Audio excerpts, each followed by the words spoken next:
귀한 시간 하나님의 은혜가 가득하시길 축복합니다. 교회는 5월 둘째 주일을 어버이 주일로 지킵니다. 지난 주간 한 성도님이 목사님, 어버이날이 5월 8일인데 어버이날 다 지나서 꽃 달아주는 게 어떻습니까? 그럼 미리 달아주는 게 좋지 않습니까? 라는 질문을 합니다. 아마 여러분 중에도 어버이날도 다 지났는데 무슨 카네이션인가 라는 생각을 하실지 모르겠습니다. 역사적으로 어버이날은 1907년 미국의 안나 자비스라는 여성이 본인의 어머니를 추모하기 위해 교회에서 카네이션을 나누어 주면서 시작되었습니다. 1914년 미국의 28대 대통령 토마스 우드로 윌슨이 5월 둘째 주 일요일을 어머니 날로 정하면서 기념일이 시작되었습니다.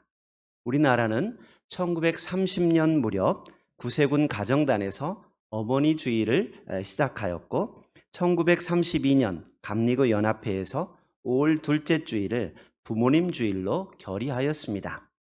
법적으로는 1955년 국무회의에서 5월 8일을 어머니 날로 정했다가 1973년 5월 8일을 어머니뿐 아니라 아버지를 포함한 부모와 노인을 공경하는 것을 아우르기 위해 어버이날로 제정하여 오늘에 이르고 있습니다.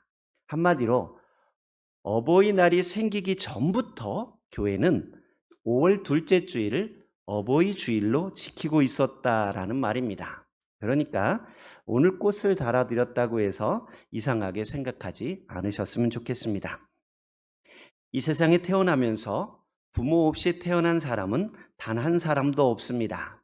간혹 부모의 돌봄을 받지 못하고 다른 사람의 도움으로 자랄 수도 있지만 어떤 사람도 부모가 없이 이 땅에 태어나지는 못합니다. 그런 의미에서 나에게 생명을 주시고 태어나게 하신 부모의 은혜는 우리가 평생 감사해도 모자랍니다. 간혹 어렵고 힘든 환경 속에 살다 보면 자신의 삶을 비관하게 되고 왜 나를 이 땅에 태어나게 했느냐고 부모를 원망하기도 합니다. 그러나 성공하고 행복한 삶을 살아가는 사람은 한 사람도 부모를 원망하는 사람이 없습니다. 부모에게 아무것도 물려받지 못했다고 해도 우리가 이 땅에서 숨쉬고 살아갈 수 있는 생명을 얻는 것만으로도 감사할 수 있어야 합니다. 부모에게 생명을 물려받은 자식은 부모의 영향을 받을 수밖에 없습니다. 어린 아이들을 보면 기본적으로 부모의 외모를 닮습니다. 엄마와 딸이 지나가는 모습을 보고 아빠와 딸이 지나가는 모습을 보면 말하지 않아도 저 사람은 가족이구나 라는 것을 알 수 있을 정도로 닮은 경우들을 종종 봅니다. 외모뿐이 아닙니다. 목소리나 말하는 말투나 걸음걸이도 닮습니다. 심지어 잠자는 모습까지도 닮을 뿐만 아니라 좋아하는 과일이나 싫어하는 반찬과 같이 사소한 식습관도 닮습니다. 우리가 부모를 닮을 때 기왕이면 엄마의 장점과 아빠의 장점을 닮으면 얼마나 좋겠습니까?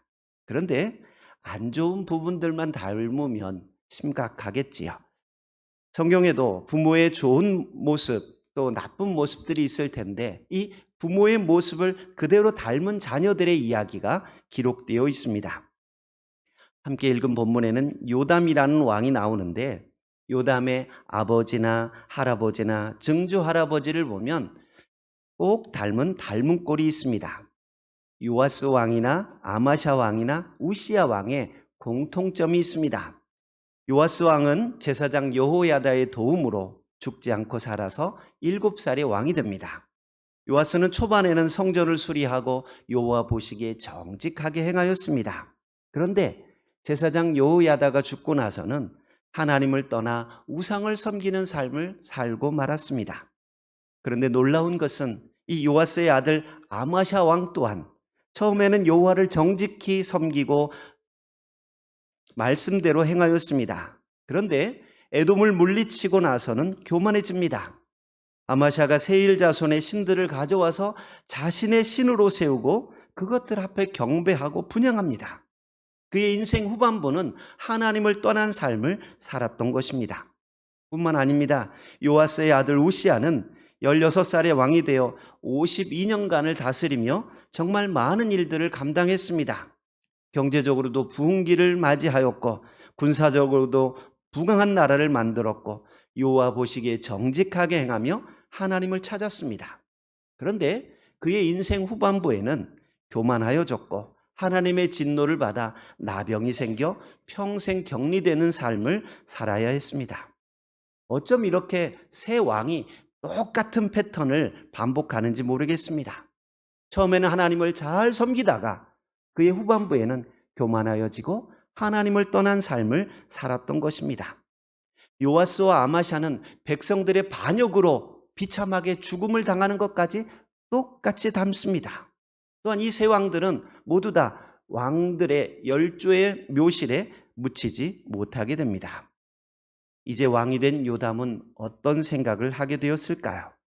그동안 요아스, 아마샤, 우시야 왕 모두 하나님을 잘 섬기다가 후반부에 변질된 신앙을 갖게 되었습니다. 그리고 그들의 끝이 좋지 않았습니다. 요담은 25살의 왕이 되어 16년 동안 다스렸습니다. 비교적 짧은 생을 살았고 내세울 만한 큰 일을 한 것도 아니었습니다. 하지만 그는 2절에 보면 왕이 되어 여호와 보시기에 정직하게 행하였다라고 기록하고 있고 6절 보시면 그는 마지막까지 하나님 앞에서 바른 길을 걸었습니다. 6절 말씀 보시면 요담이 그의 하나님 여호와 앞에서 바른 길을 걸었으므로 점점 강하여졌더라라고 기록합니다. 바른 길을 걸었다라고 할 때 여기에서의 길은 단순히 문자적 의미에서의 길뿐만 아니라 삶의 양식, 삶의 여정, 삶의 자세 등을 포함하는 말입니다.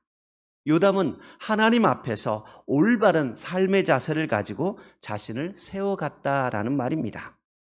요담은 할아버지나 아버지 그리고 증조 할아버지와 같이 중간에 변질된 삶을 살지 않기로 결단하고 끝까지 하나님을 섬기기로 결단합니다. 그가 변함없이 하나님의 길을 걸을 수 있었던 비결이 2절에 나옵니다. 우리 2절 말씀 같이 한번 볼까요? 2절입니다. 아버지 우시아의 모든 행위대로 여호와 보시기에 정직하게 행하였으나 여호와의 성전에는 들어가지 아니하였고 백성은 여전히 부패하였더라. 아멘. 요담은 아버지 우시아의 좋은 면을 닮으려고 노력했던 사람입니다. 어떤 사람이라도 완벽한 모습은 없기에 장점이 있으면 단점도 있기 마련입니다. 우시아는 조금 전에 말씀드린 것처럼 장점이 많은 왕입니다. 역대하 26장 11절 이하에 보면 군대 조직을 새롭게 개편하고 온 군대에 방패와 창과 투구와 갑옷과 활과 물매와 같이 여러 보급품들을 잘 지급해 줍니다. 재주 있는 사람들에게 무기를 고안하게 하여 망대와 성곽에 두어 군사력을 강화시켰습니다. 농사를 좋아해서 여러 가지 땅도 개간하고 농사지을 시설들도 만들고 물도 끌어댈 수 있도록 준비합니다. 백성들이 경제적으로 풍요롭게 살아갈 수 있도록 애썼던 왕이 우시야 왕입니다. 요담은 아버지 우시야 왕에게 있었던 장점을 따르기로 결단합니다. 그는 오늘 본문 27장 3절에 보면 그가 여호와의 전 윗문을 건축하고 또 오벨 성벽을 많이 증축하였다라고 기록합니다. 오벨이라는 말은 돌출부나 언덕을 의미합니다. 여기에서 예루살렘 남동부의 구릉을 이야기합니다. 이 구릉은 예루살렘 성 방어에 있어서 매우 중요한 기능을 담당하였습니다. 요담은 오벨의 언덕에 있는 성벽들을 더 많이 쌓아서 증축함으로써 예루살렘 방어의 기능을 강화하였습니다. 4절 보니까 유다 산중의 성읍들을 건축하며 숲을 가운데 견고한 진영들과 망대를 건축하였습니다. 요담은 유다 산중 곳곳에 많은 성읍들을 건축하고 요새와 망대들을 세웠습니다. 국가를 방위하는 군사들이 수경할 수 있고 또 적의 침입을 저지할 수 있도록 견고하게 건축된 이러한 요새는 유다 왕들 중에 여호사밧과 요담만 건축하였다라고 기록되어 있는데 이는 요담이 국제적으로 명성을 떨쳤던 여호사밧 못지않게 유다 왕국을 강성하게 통치했다라는 사실을 암시해 줍니다. 군사력도 강화시켜서 5절 보시면 암몬 자손의 왕과 더불어 싸워 그들을 이겨 조공을 받기도 했다라고 기록하고 있습니다. 이처럼 요담은 우시야 왕이 계속해서 잘했던 부분들을 승계해서 건축도 하고 또 군사력도 강화시키고 백성들을 잘 다스리기 위해 애를 썼습니다. 아버지의 장점을 그대로 닮으려고 노력했던 것입니다. 뿐만 아니라 요담은 아버지 우시야 왕의 선한 면을 닮았지만 좋지 않은 모습은 닮지 않기로 결단합니다. 2절 상반절에 보시면 요담이 그의 아버지 우시아의 모든 행위대로 여호와 보시기에 정직하게 행하였으나 여호와의 성전에는 들어가지 아니하였고 라고 말합니다. 우시아의 모든 행위를 본받아 여호와 보시기에 정직하게 행하였습니다. 그러나 그는 여호와의 성전에는 들어가지 않았습니다. 어떤 분들은 여호와의 성전에 들어가지 않았다라는 말을 요담이 예배드리지 않았고 하나님의 성전 자체를 가까이 하지 않았다라는 것으로 해석하기도 합니다. 이어지는 문장을 보면 백성은 여전히 부패하였더라라고 기록하고 있기 때문에 왕이 성전을 가까이 하지 않았기 때문에 백성들이 부패한 것으로 해석합니다. 하지만 그렇게만은 볼 수 없습니다. 만약 요담이 성전 자체를 가까이 하지 않았고 예배드리는 삶을 살지 않았다면 이어지는 3절에서 그가 여호와의 전 윗문을 건축하고 라고 하는 말을 설명할 수가 없습니다. 요담이 건축한 여호와의 전 윗문은 왕궁 쪽을 향하는 성전 북면에 있는 것으로서 이 문은 왕이 왕궁에서 성전 바깥들로 들어갈 때 사용하는 문이었습니다. 요담은 왕궁에서 성전 바깥들로 들어가는 문을 건축함으로써 언제나 성전을 가까이 하는 삶을 살았던 것입니다. 요담이 여호와의 성전에는 들어가지 않았다라는 말은 아버지 우시아가 성전에 들어가 분향하려 했던 그 일을 본받지 않았다라는 말입니다. 오늘 본문 1절에 보면 요담의 어머니가 사독의 딸이라고 기록하고 있는 것을 볼 때 우시아는 제사장 가문 사람과 결혼한 것으로 보입니다. 우시아는 제사장 가문의 사위가 되면서 제사장만이 들어가는 성소를 쉽게 생각하고 본인도 제사장들이 들어가는 곳에 함께 들어가 분향하려고 했던 것입니다.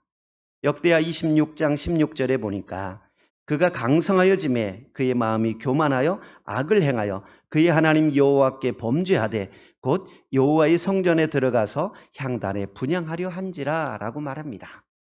아버지 우시야 왕은 강성하여지자 교만하게 되었고 악을 행하였습니다. 성전에 들어가 함부로 분향하려 했습니다. 그러나 요담은 아버지의 옳지 않은 모습을 본받지 않기로 결단합니다. 그래서 그는 제사장만이 들어가는 그 성전 공간에는 들어가지 않았다라는 의미를 담고 있습니다. 여러분, 어린아이의 눈으로 볼 때 아버지나 어머니는 대단한 사람으로 보입니다.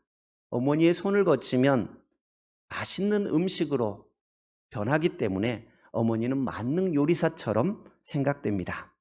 아버지가 한번 만지면 부서진 장난감도 뚝딱뚝딱 고치기 때문에 아버지는 뭐든 할 수 있는 맥가이버라고 생각합니다. 자기보다 힘이 세기 때문에 세상 모든 사람을 이길 수 있는 강한 사람이라고 생각합니다. 그러나 사춘기를 거치면서 또 점점 자라가면서 부모님들도 자신과 똑같은 연약한 인간임을 발견하게 됩니다.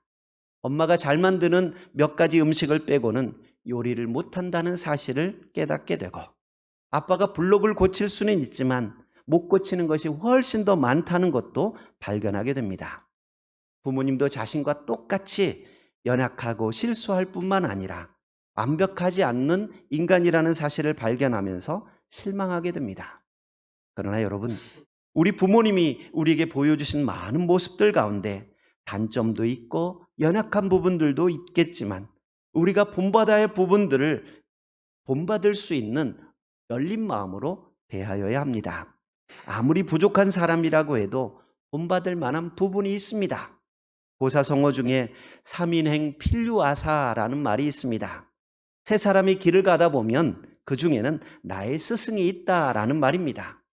우리 주변의 모든 사람이 우리의 스승이 될 수 있습니다. 좋은 면이 있으면 가려서 취하면 되고, 좋지 않은 모습이 있다면 가려서 받아들이지 않으면 됩니다. 그러면 우리에게 있는 모든 사람들이 우리의 스승이 될 수 있습니다. 주님께서 그렇게 책망하셨던 바리새인이나 서기관들도 주님께서 그런 말씀을 하십니다. 마태복음 23장 3절에 보면 무엇이든지 그들이 말하는 바는 행하고 지키되 그들이 하는 행위는 본받지 말라. 그들의 행위는 본받지 말라고 말씀하시지만 그들이 하는 말은 지켜 행하라. 그들이 하는 말은 옳다라고 말씀하고 있습니다. 우리 부모님이 보여주신 선한 모습이 있다면 그 부분을 붙잡고 내 것으로 만드십시오. 또한 부모님에게서 보여지는 단점이 있다면 그 부분은 본받지 않기로 결단하시기 바랍니다. 저는 추도예배를 인도하면서 고인이 가졌던 장점이나 본받고 싶은 모습이 무엇인지 물어보곤 합니다. 고인을 추모하며 예배할 때에 부모님들이 보여주셨던 선한 모습을 떠올리고 본받고 싶은 부분을 본받고 계속 이어가야 할 부분을 이어갈 수 있도록 하기 위해서입니다. 요담 왕의 조상들은 처음에는 선하고 정직하게 행하다가 후반부에는 하나님을 떠난 삶을 살았습니다. 그러나 요담은 그런 삶이 우리 집안 사람의 특징이고 우리 가문에 흐르는 어쩔 수 없는 흐름이라고 말하지 않았습니다. 그는 과감하게 과거 조상들이 보여주었던 모습들을 버리고 본받을 부분들은 본받고 싶지 않은 모습들은 따르지 않기로 결단합니다. 그럴 때 하나님께서 그에게 점점 강하여가는 은혜를 주십니다. 6절 보시면 요담이 그의 하나님 여호와 앞에서 바른 길을 걸었으므로 점점 강하여졌더라 라고 기록합니다. 우리는 뉴스를 통해 성공하고 인기를 누리고 큰 일을 감당했던 사람들이지만 한순간에 추락하고 몰락하는 사람들을 볼 수 있습니다. 목사님들 중에도 정말 유명하고 훌륭한 분이었지만 여러 가지 문제들로 인해 한순간에 추락한 사람들도 있고 여러 가지 문제들로 인해서 잘 나가던 정치인들이, 연예인들이 한순간에 매몰되는 모습도 볼 수 있습니다. 요담은 다른 왕들에 비해 내세울 만한 큰 일을 행한 것은 아니었지만 그는 하나님 앞에서 진실된 삶을 살았고 끝까지 바른 길을 걸었던 사람입니다. 물론 산당을 완전히 제거하지 못하고 백성들도 하나님 앞에 온전하게 인도하지는 못하였습니다. 하지만 그는 나름대로 하나님을 잘 섬기고 하나님이 원하시는 길을 끝까지 걸었습니다. 이 모습을 보시고 하나님께서는 그의 삶에 복을 주시고 점점 강하여지는 인생이 되게 해주셨습니다. 사랑하는 성도 여러분, 우리가 훌륭하고 큰 일을 감당하지 못한다고 해도 우리의 믿음이 끝까지 변하지 않기를 축복드립니다. 평범하지만 바른 길을 걷고 하나님 말씀에서 벗어나지 않는다면 점점 더 강하여지는 복이 있게 될 것입니다. 그런데 요담이 이처럼 한결같이 하나님의 뜻대로 살아갈 수 있었던 비결이 무엇일까요? 대부분 아버지가 죽고 아들이 왕이 됩니다. 그런데 요담은 조금 다릅니다. 아버지 우시야가 성전에서 분향하다가 이마에 나병이 걸렸고 별궁에서 격리되어 살아있는 동안 왕자로서 나라를 다스리기 시작합니다. 열왕기하 15장 5절에 보면 여호와께서 왕을 치셨으므로 그가 죽는 날까지 나병 환자가 되어 별궁에 거하고 왕자 요담이 왕궁을 다스리며 그 땅의 백성을 치리하였더라 라고 기록하고 있습니다. 오늘 본문 1절에 보시면 요담이 25살에 왕이 되었고 예루살렘에서 16년 동안 다스렸다고 말합니다. 16년 통치 기간은 아버지를 대신하여 다스린 기간을 포함하고 있습니다. 요담은 이미 다 자란 25의 나이에 왕이 되었습니다. 그는 아버지 우시야 왕이 하나님의 성전에서 분향하려다가 하나님이 치셔서 나병에 걸린 것을 직접 보았던 사람입니다. 그리고 별궁에 거하는 아버지와 백성들 사이를 오가면서 나라를 다스리는 동안 그 질병이 얼마나 고통스럽고 끔찍한지 직접 본 사람입니다. 요담은 하나님이 살아계시다는 사실을 분명하게 체험하였습니다. 한마디로 하나님이 얼마나 무서운 분인지 아는 사람이었습니다. 우리가 아무리 부모님의 선한 모습을 본받고 좋지 않은 모습을 본받지 않겠다고 결단해도 그 결단대로 살아가기는 쉽지 않습니다. 인간의 본성이 게으르고 죄로 인해 악하기 때문입니다. 그래서 나는 절대로 아빠처럼 안 살 거야, 나는 절대로 엄마처럼 살지 않을 거야 큰 소리 치지만 자기가 엄마 나이 되고 아빠 나이 되면 부모님과 똑같은 전철을 밟고 있는 것을 발견하게 됩니다. 그러나 하나님이 살아계시고 하나님이 얼마나 두려운 분인지 체험한 사람은 다릅니다. 다른 길을 가지 않습니다. 하나님이 얼마나 무서운 분인지 모르니까 죄를 짓고 하나님을 떠나고 말씀대로 살지 않는 것입니다. 하나님을 만난 사람은 더 이상 죄를 지을 수 없습니다. 요담은 왕이 되기 전에 확실하게 하나님의 살아계심을 눈으로 보고 체험하였습니다. 그랬기에 그는 평생 동안 변함없이 하나님의 길을 걸을 수 있었던 것입니다. 바라기는 오늘 예배하는 모든 성도님들이 단순히 형식적인 예배 자리에 참석한 것으로 만족할 것이 아니라 살아계신 하나님을 만나고 돌아갈 수 있기를 축복합니다. 하나님이 나를 얼마나 사랑하시고 나를 향해 얼마나 놀라운 일을 행하셨는지 깨닫기를 바랍니다. 하나님께서는 우리가 말씀대로 살아갈 때 놀라운 복을 주시는 분이십니다. 그러나 우리가 하나님의 말씀대로 살지 않고 세상의 길로 가면 얼마나 큰 심판이 기다리고 있는지 깨달아야 합니다. 세상 사람들은 금수저니 흙수저니 하면서 수저계급론을 만들 정도로 육신의 부모가 얼마나 능력이 있느냐에 따라 자신의 삶이 달라진다고 말을 합니다. 그러나 성경은 우리가 누구에게서 태어났느냐보다 누구를 따라가느냐가 더 중요하다고 말씀합니다. 왜냐하면 우리의 영적인 부모이신 하나님은 전능하신 분이시고 온 천지의 주인이시기 때문입니다. 하나님은 세상의 그 어떤 재벌보다 더 풍성하신 우주 대재벌이십니다. 우리가 예수님을 믿는 순간 우리를 하나님의 자녀로 받아주시고 우리는 온 우주의 주인이신 하나님의 자녀가 됩니다. 그러니까 더 이상 우리의 출생을 탓하거나 환경을 탓하지 마십시오. 부모님을 탓하고 조상을 탓하지 마시기 바랍니다.